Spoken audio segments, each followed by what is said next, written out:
په جلال آباد ښار او شاوخوا سیمو کې د اوړي له پیل سره د برېښنا پرچاوي ډېره شوې.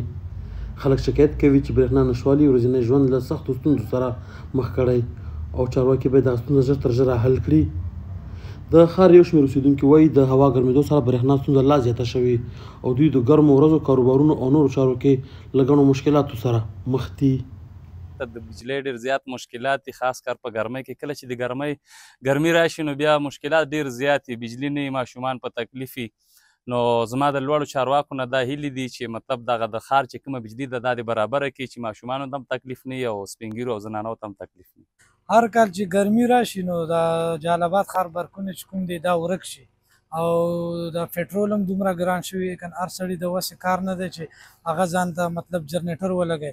ماشومان هم سخت په تکلیف شپې برکونه 2-3-4 ساعته نه سخت مشکلاتو سره ټول ښاریان مخ دي. اسلامي امارت مسؤلین هم غوښتنه چې برېښنا ستونزه زر تر زره حل کړي. د ننګرهار برېښنا ریاست مسؤلین هم د پرچاوۍ دغه ستونزه مني او یا ریاست مسؤلین وایي موږ له ستونزو خبر یو او تخنیکي مشکلاتو د برېښنا کمښت له امله دغه وضعیت رامنځته شوی، خو هڅه کوو چې ستونزه زر تر زره حل کړو. د دې د پرچاوۍ د تعقیب دپاره چې په عادلانه شکل وشي او یوې ساحې ته د بلې په نسبت ډېره پرچاوي ورنه کړل شي، دې دپاره ننګرهار برېښنا سیار ټیمونه جوړ کړي.